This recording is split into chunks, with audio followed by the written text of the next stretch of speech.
Alrighty, with the first green switch turned, water is now flowing through the green pipes. Let's follow it. You want to jump into the water and then go through the upper path, which has the flowing green pipes going into it. Along the way, you'll see some of those Dexy hands as we pass the compass room. You want to avoid them so they don't toss you out of here. At the end of this tunnel, you want to try walking against the current rather than swimming with it, because there are some tricky spiky mines that are here at the end that are waiting for you that will explode if you touch them, so that's very unfortunate. There's nothing really of interest here in the lower portions of the room, just some barrels and jars that have recovery hearts and such. You can kill these skullfish here to get magic, actually. So if you defeat them with your fins or whatnot, you can actually get your magic back, so don't worry about running low on that. These jars here do have some arrows, though, if you run out of those. You want to ride this platform here upwards, and at the top you want to jump over to the next platform that is straight ahead of you, and then you can turn off to the right, and you'll see there's actually a small chest that is on your mini-map. If you look over to the right, you'll see that there's actually a little alcove that is hiding there in the corner, and you can hookshot to either the torch or the chest itself, and then open it to find the 10th Stray Fairy. So once you have that, you want to hop down into the water and then work your way back up to that platform to get back up there. So just a quick thought for you. Isn't this room kind of a paradox? It always kind of bothered me. Like, there's nothing that's draining the water out of here, but there's tons of water that's flowing into this room. I mean, the main room has all this water flowing into it, and there's also a waterfall. Like, my goodness, wouldn't it flood like crazy in here? But it doesn't. Video game logic for you. So once you get to the end here, it's a dead end. You'll see that there's paddles here that are powered by a waterfall that is rotating the water wheel. So if there's only some way we can make it stop spinning, you want to shoot the waterfall with an ice arrow to freeze it, and then jump onto the paddles once they stop moving, which you can then use to reach the next door. But first, you'll notice that there is still a chest on your minimap. You want to turn off to the right, then climb onto the water wheel itself so that you can get to a high enough portion where you can hookshot to the chest in the alcove to the far north, and then open it to find the 11th Stray Fairy. With that, you want to just work your way to the next door.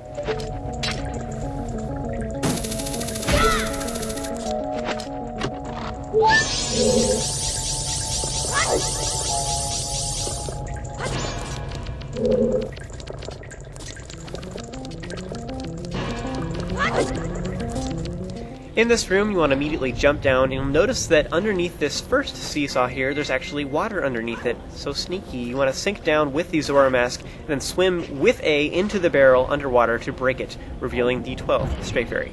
This room is filled with seesaws, which have a waterfall on one side to weigh down the opposing side.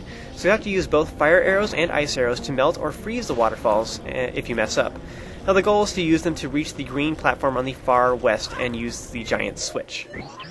It's pretty self-explanatory, and like I say, if you mess up, you'll just have to use the opposing element of ice arrow or fire arrow in order to melt and freeze the waterfalls again.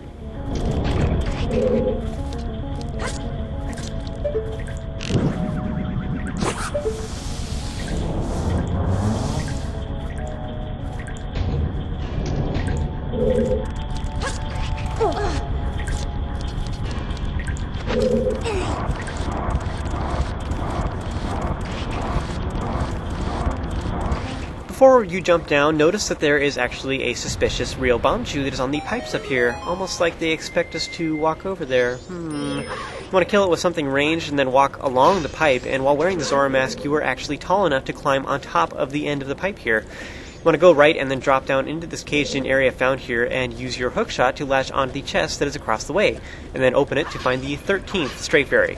You'll notice that these gratings here, you can see through them. This is to make you curious about this chest and try and work your way backwards, trying to figure out how to get to it.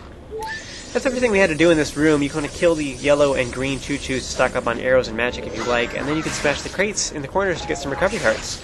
When you're done here, you want to go stand on the seesaw that is closest to the door we came in from, and then you can use the fire arrows to melt the ice on the waterfall and access the next door.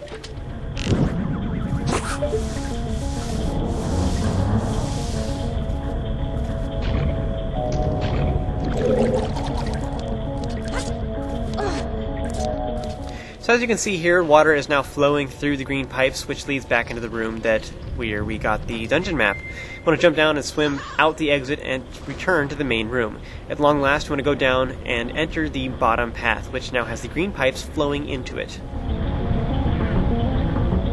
Once in here, you want to swim to the right and land. The exit here has a Stray Fairy that is floating around inside it, and you can just swim through it, but you have to hit the bubble right in the middle of it in order for it to work, so I actually think it's easier to pop the bubble first.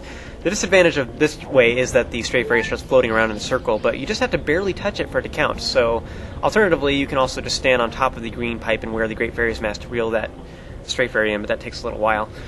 Now you want to re-enter the final room and float up to the top, and you'll see that the last stray fairy is in a bubble underneath this platform. But how do we get it? Go stand on the green pipe nearby, and from here you can wear the Great Fairy's Mask and use your hero's bow to pop the bubble. And then you can just walk around and wait for the stray fairy to fly over to you. So if you've been following along with me, you should now have all 15 stray fairies found within this temple. So that's the last room, folks, so you may want to smash the jars to get some recovery hearts and magic and arrows, since we will need all of those things for this next battle. When you're all stocked up, you want to go ahead and climb on top of the green pipe and follow it to find the final green switch platform.